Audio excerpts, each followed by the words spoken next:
हमने शिक्षा ले ली भामती।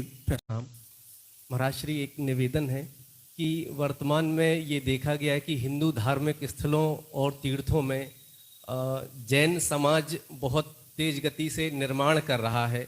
संभवतः आपके संज्ञान में भी यह विषय होगा। संभवतः होगा या ना होगा पता नहीं। आगे महाराज श्री, हमारे मध्य प्रदेश में इस तरह के कुछ स्थल हैं जहां जैन समाज बहुत तेज गति से धन बल के बल से निर्माण कार्य कर रहा है, तो उस दिशा में कुछ मार्गदर्शन समाधान। मार्गदर्शन का अर्थ क्या हुआ? बैठिए बैठिए। वो व्यापारी चुकेगा क्या? अब व्यापारी को पहचान पाएंगे क्या? बुरा न मानो, होली है, होने होली है। व्यापारी को पहचान, वो तो नग्न व्यापारी है जैन, और सावरण व्यापारी को पहचान पाएंगे क्या? मैं बोल दूं व्यापारियों की बात। कर्मकांड में व्यापारी पहुंच गए, उनको पहचानेंगे? विधि वर्ण वेश निरपेक्ष कर्मकांड का प्रचार कर दिया या नहीं? अपना स्वार्थ बना लिया, लोगों को उल्लू बना दिया। बुरा न मान बोली। उपासना कांड में दिशाहीन व्यापारी पहुंच गए, विवेक वैराग्य निरपेक्ष भक्ति चला दी वृंदावन आदि में।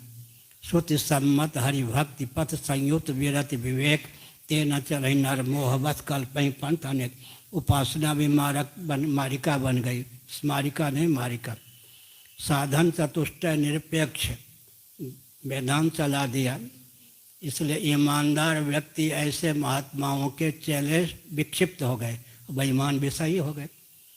इसलिए अध्यात्म ज्ञान नित्यत्वम कहा गया है ना, अनित्यत्वम कहा गया है क्या? नित्यत्वम, अध्यात्म ज्ञान नित्यत्वम, नित्य प्रतिष्ठा होनी चाहिए। अभी आप साधन चतुष्टय संपन्न हैं, ज्ञान के अधिकारी।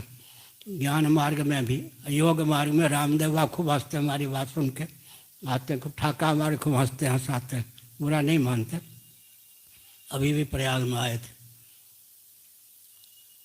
उन्होंने वक्तव्य दिया गधी के दूध का बड़ा गुण होता है। हमने कहा गधी का व्यापार कर लो, फिर गधी का दूध पीने से बल तो मिलेगा, गधे जैसी बुद्धि हो जाएगी। खूब हंसे रामदेव बाबा। कम दूध होता है, हमने कहा ज़्यादा दूध होता तो व्यापार करते ही। कहा बिल्कुल ठीक है, संकेत किया। तो हमने कह दिया कर्म कांड में व्यापारी घुस गए, जहाँ योग में घुस गए। यम नियम निरपेक्ष योग चला दिया है नहीं? योग भी मारक हो गया, ज्ञान भी मारक हो गया, भक्ति भी मारिका हो गई, कर्मकांड भी मारक हो गया। दिशाहीन व्यापारियों को पहचानना बहुत कठिन। जैन इत्यादि नंगे व्यापारी, दिशाहीन व्यापारी कर्मकांड, उपासना कांड, ज्ञान कांड सब जगह घुस गए। आगे